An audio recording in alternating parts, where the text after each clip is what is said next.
아멘. 찬양 감사합니다. 미국의 대통령을 지냈던 존 F 케네디가 있었습니다. 그 아버지가 양조장을 해가지고 자녀들을 6남매를 키웠는데요. 그 조지프 케네디라고 합니다.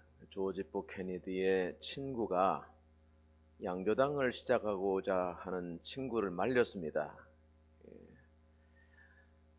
술 도가를 해가지고 돈을 벌기는 할 텐데 많은 젊은이들을 타락시키는 그런 사업이 아니겠나.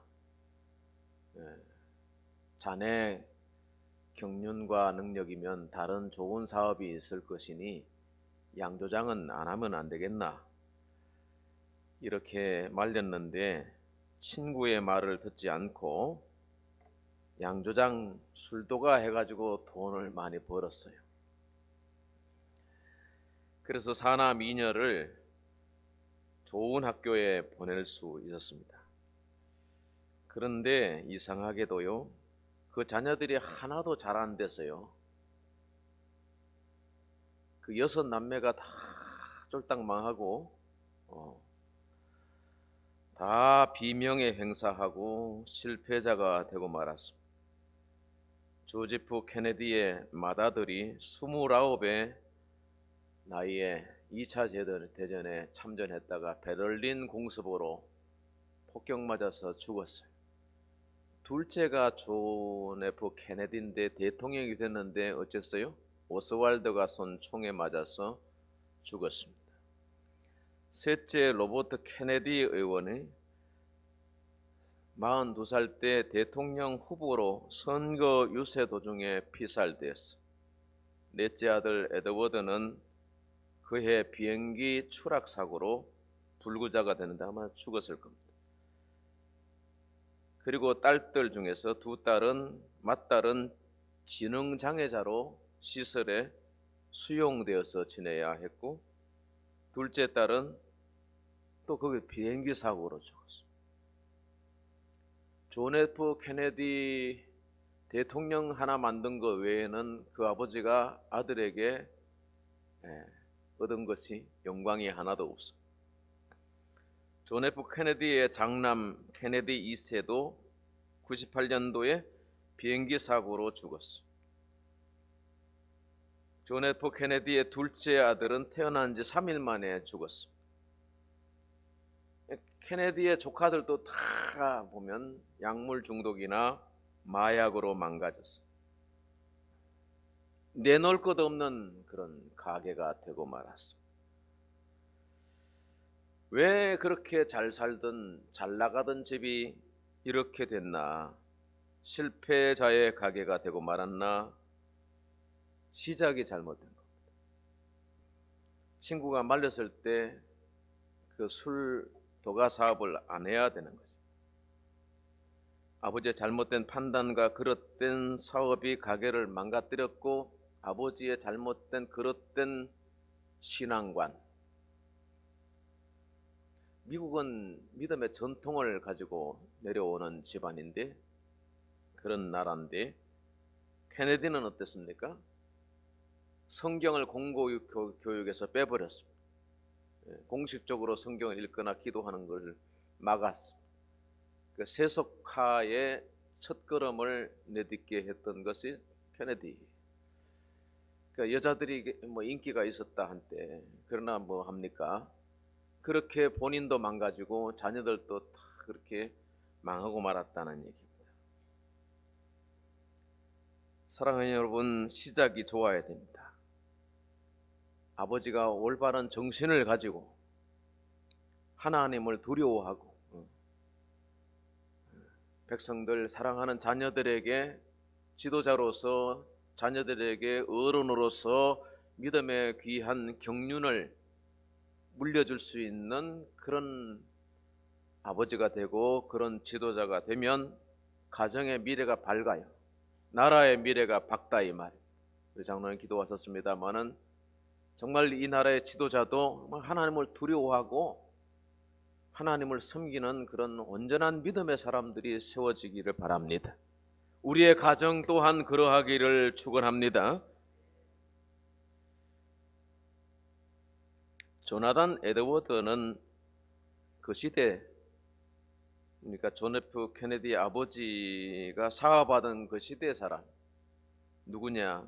영국과 미국의 대부흥운동을 일으켰던 목사님이.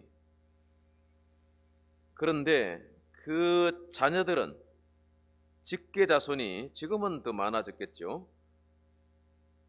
통계를 조사하던 그때의 직계 자손 873명 중에 대학 총장이 12명 나오고 교수가 65명, 의사가 60명, 목사님, 선교사님이 100명, 변호사와 판사가 130명, 상하원 의원을 비롯해서 부통령을 배출한 기라성 같은 인물이 조나단 에드워드 목사님의 집에서 일어났습니다. 이 차이는 뭔가요? 믿음의 시작이라는 거죠. 자녀들을 믿음으로, 기도로 키웠더니 하나님께서 이렇게, 저 집은 완전히 망하고 마약 집안이 된 이 집은 흥하게 되었다는 얘기죠. 한국 초기 선교사 언더우드는 26살 총각으로 인천 제물포항에 1885년 4월 6일에 도착을 했습니다. 미국에서 좋은 직장 다 버리고 유수한 대학을 졸업했는데 이 땅에 선교사로 왔어요. 호의호식하기 위해서 온 게 아닙니다. 정말 고생길이었어요. 같이 배 타고 내렸던 벤셀러 목사님은 저 목포 앞바다에서 조난사고로 돌아갔었습니다. 그러나 보십시오. 이 땅에 심은 열매들이 얼마나 많은 장로교, 감리교 성도들이 일어난지 몰라요. 믿음의 아브라함이 된 거예요. 언더우드의 아들이 원한경 박사, 연희 전문학, 현재 연세대 당시 교장으로 재직을 했고, 또 큰 손자가 원희란 박사, 연세대 귀한 일들을 많이 했습니다. 둘째 손자, 셋째 손자 원재한, 원요한 목사로 일생을 살았고, 넷째 손자 원덕한 한국 외국인 학교장을 역임했습니다. 언더우드의 가게는 정말 가난하고 보잘것없는 이 땅에 선교사로 왔는데 믿음의 명문대가가 된 것입니다. 늦지 않았습니다. 지금도 내가 믿음의 아브라함이 되리라, 믿음의 사라가 되리라 하면 그 자녀들이 왕이 나고 총리 대선이 나고 믿음의 거장들이 나고 믿음의 명문대가가 되게 하실 줄로 믿습니다. 오늘 본문 말씀은 솔로몬이 왕실의 자녀들에게 가르치기 위해서 지은 교훈집이 잠언 말씀이죠. 왕의 자녀들에게, 이것은 하나님께서 오늘 말씀 듣는 저와 여러분에게 주신 말씀이기도 합니다. 아들들아, 아비의 훈계를 들으며, 훈계라는 말은 교정한다 이 말입니다. 아버지가 아들을 훈계하고 어머니를 훈계, 잔소리하고 다른 얘기입니다. 그 훈계의 근거는 하나님의 말씀으로 바로잡아 교정하는 것. 분재하는 사람 보니까 이 교정을 잘 해놓습니다. 굉장히 미려합니다. 이게 어렸을 때부터 말씀으로 교정을 하는. 근데 아버지 어머니가 자녀에게 훈계하는 것이 두 가지가 있는데, 교육하는 것이 첫째는 직업 훈련, 또 하나는 도라 훈련, 말씀 훈련. 직업 훈련은 아버지가 아들에게 기술을 가르치는 거예요. 우리는 밥상을 차려주는 부모가 자녀들이 평생 먹고 살 만한 걸 저축해 주는데 자녀들이 망가지잖아요. 부모 고마운 줄 모르죠. 그거 가지고 죄 짓고 다니고 그거 가지고 인생을 허비하는 그런 게으른 자녀들, 그런 자녀들의 정신은 여러분 3대 4대 못 가는 거잖아요. 부자 3대 못 간다 말이 있듯이. 왜 그렇습니까? 유대인들은 부자가 1000대를 가는데 정신을 물려주지 못하는, 토라 교육이 없기, 말씀의 훈련이 없기 때문에. 우리 부모님들은 자식들의 밥상을 차려주는데 유대인의 아버지는 아들에게 고기 잡는 법을 가르쳐주는, 기술을 가르쳐주는, 건물을 만드는 기술을 가르쳐 주는 거예요. 두 가지 직업 교육을 하는데 위기 때 벌어먹고 살 수 있는 아주 기초적인 거, 농사 짓는 거, 뭐 이렇게 고기 잡는 거, 이런 걸 가르쳐요. 그리고 자녀들을 공부를 시키는데 회계사, 변호사 이런 전문직 직종이 미국의 사회 가면 유대인들이 굉장히 많은 전문 직종의 사람들이 있습니다. 그들은 사회가 발전하고 그리고 안정될 때는 아주 고수입원. 그런데 그 사회가 전복이 되거나 유대인이 핍박을 쫓겨나거나 이럴 때는 어디든지 가서 벌어먹고 살 수 있는 훈련을 시키는 거예요. 어려서부터 자녀들을 말씀과 그리고 생활 훈련을 훈계를 하는 거예요.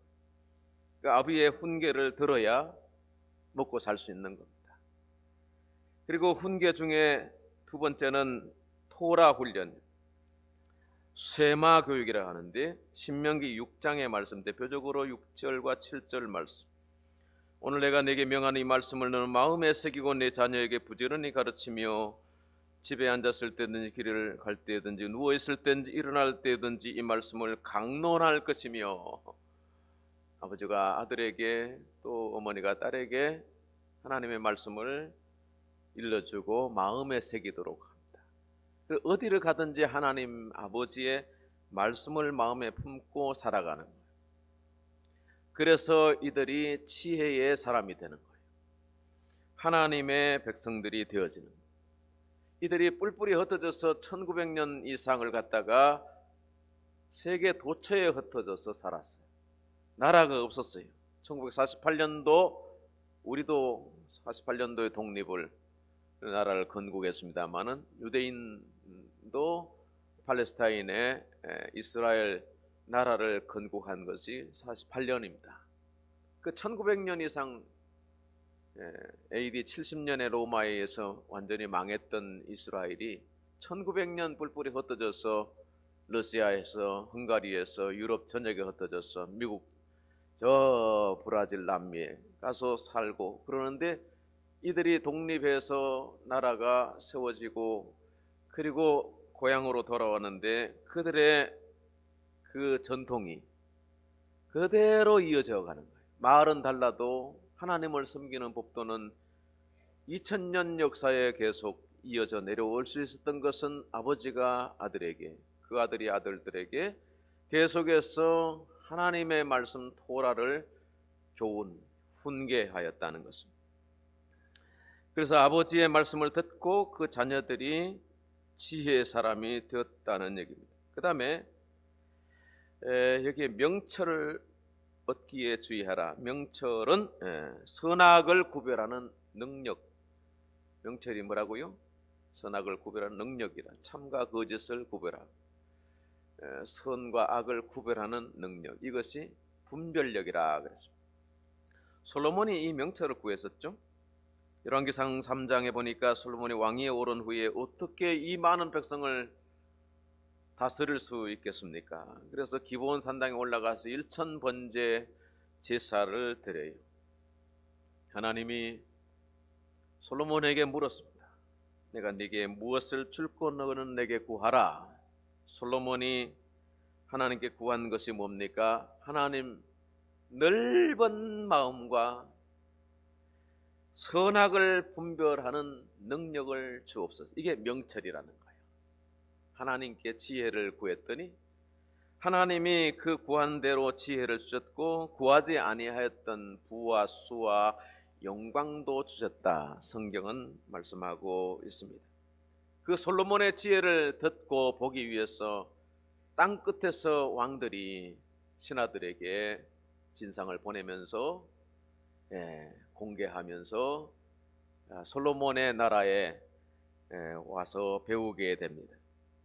하나님이 솔로몬에게 주신 지혜가 1000번째 제사를 드린 이후에 한꺼번에 그냥 확 부어주셔서 무지한 그가 지혜롭게 되었다, 이게 맞겠습니까? 아니면 원래 솔로몬이 지혜가 있었다고 생각할 수 있겠습니까? 후자라고 생각합니다. 물론 하나님께 기도해서 놀라운 어떤 명석함과 판단력을 하나님이 더해 주실 수도 있습니다. 근데 무지한 자에게 한꺼번에 부어줘 봐야 그 소용이 없습니다. 근데 왜 무지한 자가 아니냐 하면 솔로몬이 왕위에 올라서 하나님께 기도했다는 거죠. 일천번제라고 하면 1000번의 제사를 드렸다는 얘기죠. 하루에 양 한 마리 드렸다 해도 3년이 걸리는, 여러분 3년 동안 매일 와서 예배하라면 하겠습니까? 저희 여러분 일천번제를 새벽마다 드리고 아침에 혼자 기도하고 그러면서 일천번제 600번째 이어오는데 바쁘니까 그마저도 잊어버릴 수도 있는 거예요. 3년 걸리는 일천번제 쉬운 거 아니에요.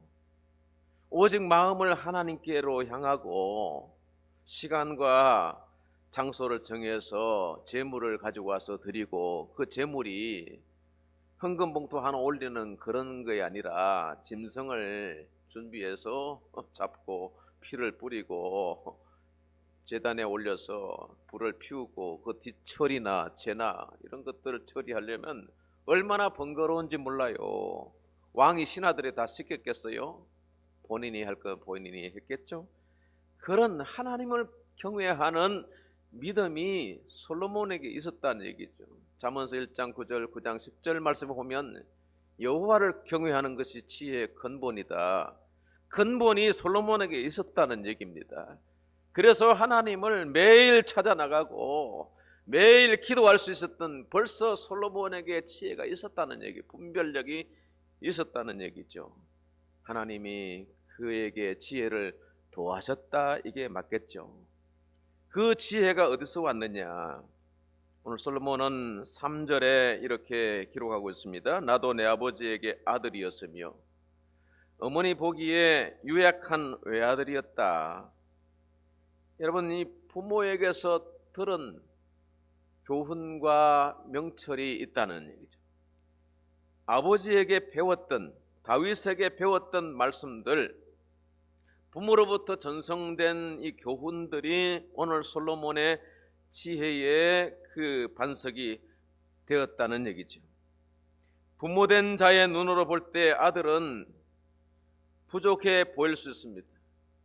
그래서 아버지는 야, 넌 어째서 그러니?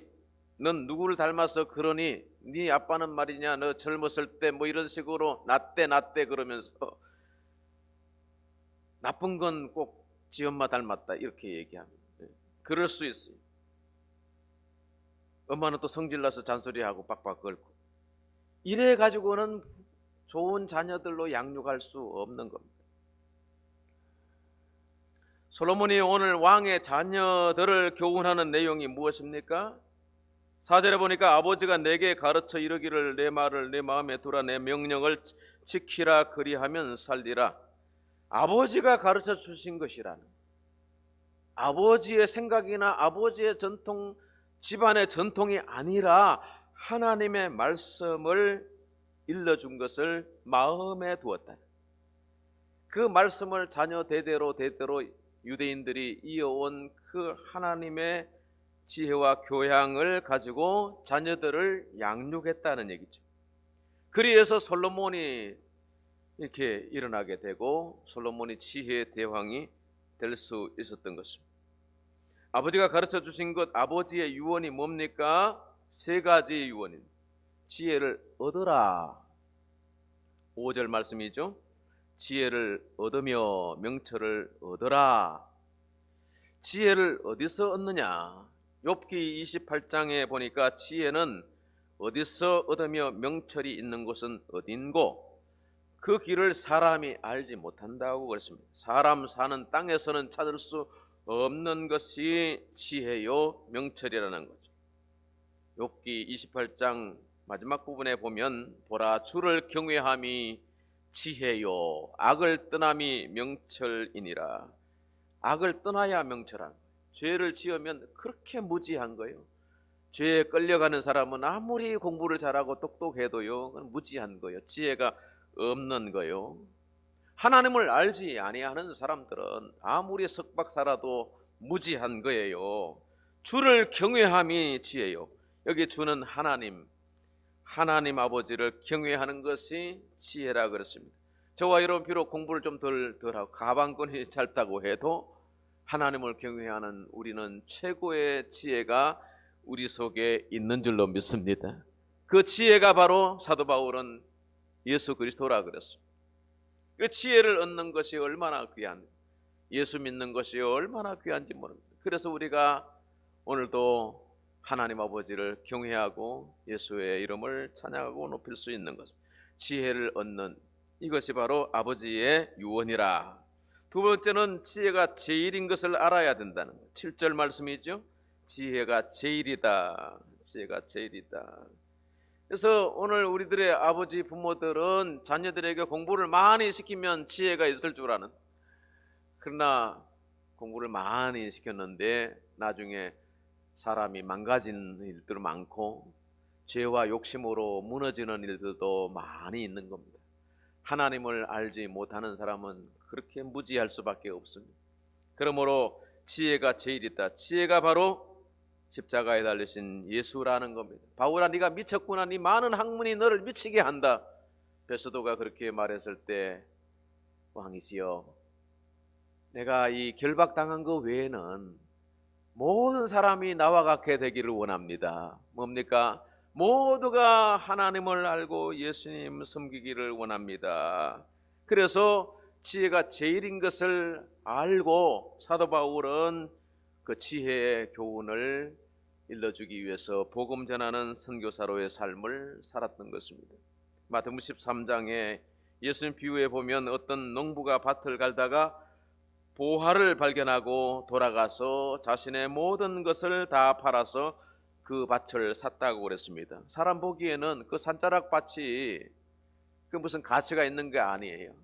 그럼 농부가 볼 때는 그 밭에 뭐가 묻혔어요? 보화가, 보물 상자가 묻혀 있는 거. 옛날에는 전쟁이 자주 일어나서 그 맡길 데가 없으니까 보화를 갖다가 밭이나 나무 밑에 이렇게 숨겨놓고 돌아오지 않는 사람들이 나중에 밭을 갈다가, 소장농이 밭을 갈다가 그 보화를 발견하고 그 밭을 온 가산을 다 투자해서 산다, 그런 얘기죠. 왜 그 산자락에 가치 없는 밭을 살까요? 보화가 그게 묻혀 있다는 얘기예요. 우리 인생의 보화가 뭡니까? 예수 그리스도. 예수 그리스도, 그 보배가 우리 질그릇 속에 담겨져 있다. 바울은 그렇게 고백을 한 겁니다. 예수를 영접하면 우리는 예수의 사람, 예수께서 내 안에 거하시, 임마누엘, 하나님이 나와 함께 하시는 거예요. 성전이 여기 있다 저기 있다 못하리니 너희 안에 천국이 있다. 우리 안에 천국이 거하고 예수 그리스도가 우리 속에 임하심으로 말미암아 예수님과 동행하는 생활, 하나님을 높이는 믿음의 생활이 바로 지혜자의 생활인 것입니다. 지혜가 제일임을 여기고 지혜를 찾는 저와 여러분이 되기를 축원합니다. 세 번째 아버지의 유언은 지혜를 높여라. 8절 말씀입니다. 같이 한번 읽어보실까요? 시작. 그를 높이라. 그리하면 그가 너를 높이 들리라. 만일 그를 품으면 그가 너를 영화롭게 하리라. 아멘. 그를 높인다는 것은 하나님을 찬양하고 그를 예배한다는 것입니다. 높인다, 높인다. 찬양하고 예배한다. 그를 품는다는 것은 하나님을 사랑한다는, 말씀을 사랑하는, 말씀을 사랑하고 그와 늘 동행하는 것을 말합니다. 이것이 바로 신앙의 생활입니다. 신앙생활 우선주의로 살아가는, 신앙 제일주의로 살아가는 자들을 하나님께서 어떻게 하신다? 그가 9절이죠. 아름다운 관을 내 머리에 두겠고 영화로운 면류관을 내게 주리라. 하나님께서 우리를 영화롭게 하신다. 우리를 복되게 하신다는 것입니다.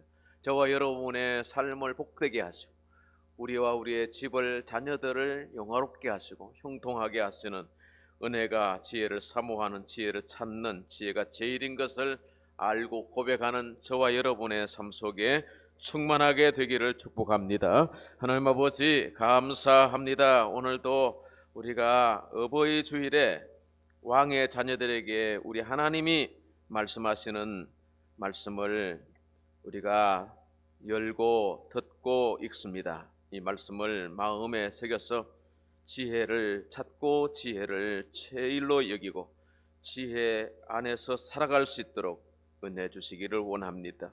무지한 세상입니다. 하나님을 알지 아니하는 세상입니다.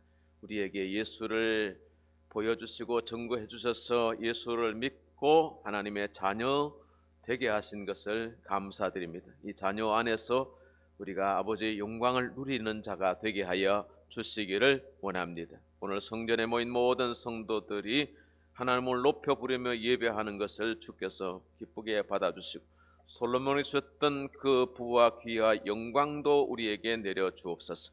예수님의